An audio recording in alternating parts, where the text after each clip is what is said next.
Take 4, Monday Morning Rail. Yeah. Good morning, America. How are you? Hi, I'm Denny Jelsma, and it's Monday morning, and you know what we do on Monday mornings? We always do show and tell, and show and tell is brought to you by Jelsma.com, Jelsma Graphics. The people that make all the railroad embroidered clothing have since 1985. So all of the embroidered clothing that you may need, such as jackets, hats, custom shirts as railroad clubs, go to Jelsma.com. That's Jelsma. And with all that said, show and tell is going to start right now, but I want to ask a question. What does the Jolly Green Giant and the Silver Streak have in common? When we come back, you'll find out on Show and Tell. Good morning, America. It's Show and Tell. Show and Tell is going to start right now. And I asked the question a minute ago, what does the Jolly Green Giant and the Silver Streak have in common? Well, they're two different railroad colors. The Jolly Green Giant was a paint scheme that was put on by the Seaboard Airline, and the Silver Streak was a silver painted or silver stainless steel of the CB&Q.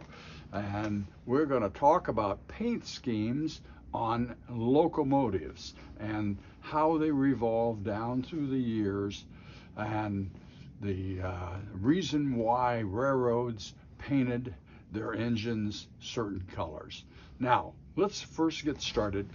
When the steam engine first came to America, they were made in England, and they came over and they were very colorful. They had a lot of copper and chrome and a lot of different colors. They were very fancy, and they didn't start making locomotives until about the 1840s and 1850s here in America. And if you remember the ceremony they had in 1869, those two engines at Promontory, Utah, were very colorful, and the steam engine had a lot of pizzazz and color on it. But then around the turn of the century, they just went to black. And here's a typical example of just a plain black engine, and that is this Florida East Coast. And they just put a number on it, and they just put Florida East Coast. Different railroads used different colors. FEC used white at one time. Some of their cars had, for a very short time, gold. But what I want to point out is that how bland that was. They really weren't worried about railroad crossing safety because there wasn't that many railroad crossings. And the road system in America really had evolved, and they really wasn't concerned about that. And so safety was not a big concern for the railroads. And basically their philosophy was, hey, we were here first, get out of the road, and if you're in the road, too bad. And so most of the engines were very bland and nothing for safety whatsoever. But when the automobile started to really take off, the railroads started and the states started to realize that they had a concern that there were a lot of railroad crossing accidents. And one of the studies that they did in the Midwest was the Milwaukee and the Chicago Northwestern had streamlined engines, the Hiawatha and the Chicago Northwestern's 400, and they had a beautiful paint scheme on both these engines, and they had stripes on the front, and they had kind of wings, and they were very visible. And they found out through statistics that the paint schemes on these fancy colored engines, they had less grade crossing than the typical black engines. And so the states started to really pressure the railroads to have a more visibility for the engines. They even went to all types of extreme things by putting louder whistles and different measures, and some of them painted the front cow catchers white, and some had different other colors. They had put certain stripes on them. But railroad safety here again at crossings were really not a big thing at that time. And it wasn't until the diesel engines started to come online. And the railroads, once again, their color was basically black, and the only reason that the railroads went to colored steam engines were the marketing department, because they would really promote the different colors according to them. Like the Blue Comet was bright blue and a cream. The New York Central had a stainless steel, and it was very shiny. And so the marketing department drove the color schemes of the first steam engine. When the transition to diesel, the paint schemes, once again, the marketing department wanted to really show the colors that, for an example, like the Rock Island. The Rock Island, they really went with the black, red, and white, and it was actually turned out to be a very safe engine. They had fewer grade crossings with this particular engine because of the paint scheme, because of visibility. Here's two examples of how the paint schemes revolved on the Florida East Coast. The Florida East Coast was first had a red, yellow, and black paint scheme, and usually General Motors came up with these schemes, and they presented it to the railroads, and if they liked it, they took it. They weren't concerned about railroad crossing safety. It was just how it would appear. And so when the Florida East Coast, when the DuPont family, with Jesse DuPont is responsible for this particular blue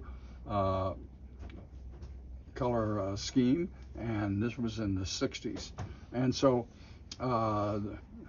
one of the things I want to note, the hurricane for the Florida East Coast people, that was only about a year. Most of the time it just said Florida East Coast.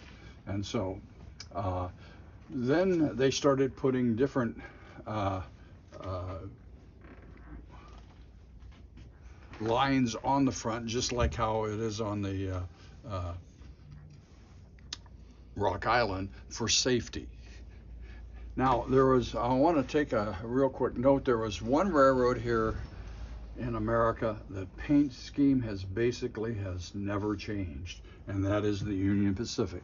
It has been armor yellow, and the very first Union Pacific was black and gold letters, and that was the switcher. But then they went to the armor yellow. Now, the very first armor yellow, the top color was brown, and they then changed to the gray mist, and it has never changed. It has basically been for the last 100 years, or almost 100 years. So now I want to we're going to go and look at some other paint schemes of how they changed. And the question that, what is the Jolly Green Giant and the Silver Streak? Well, the Jolly Green Giant was a paint scheme of the Seaboard Airlines, and it was a later paint scheme, and they would come up with these paint schemes, and they basically were nicknames, the Jolly Green Giant. And we're going to go now and look at some Atlantic Coastline and Southern engines. The next paint scheme I want to talk about is the Atlantic Coastline. The Atlantic Coastline had a very, very popular and paint scheme, and it was purple. And the reason why that engine became purple was because the president of the railroad, Champ Davis, liked purple, and he just thought that would be a nice color scheme, and so everything became purple. But they started to add different color schemes to help in safety at rail crossings. The Southern had green, and it was a green and a white, and kind of like a tuxedo. Later on, they went to black, and the nickname of the paint scheme was the tuxedo color scheme. But they went from green and then just to black. And so once again, they tried to keep the visibility of the white up here for rail safety. So we're going to go now to another paint scheme of the Seaboard. The Seaboard airline had a very interesting paint scheme, and they had actually, statistic-wise, a very safe rail crossing because it was so bright, and that was what they call the citrus scheme. And it was orange, yellow, and a brown, and it was very visible. Now, they changed the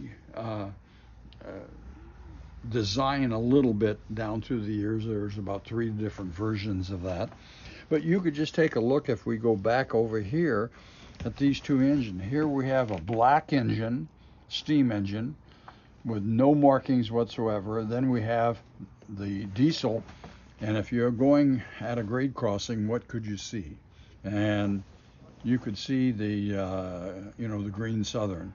And so the paint schemes, first of all, were driven by the marketing department.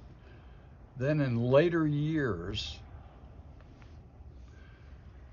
the states came in, and then the federal government came in and said we had to have certain safety. Today there's a lot of safety devices put on a train. For an example, when you see a freight train going by now at night, they have reflective red decals on the side, so a lot of cars would just run into a side of a train, and because the driver couldn't see it.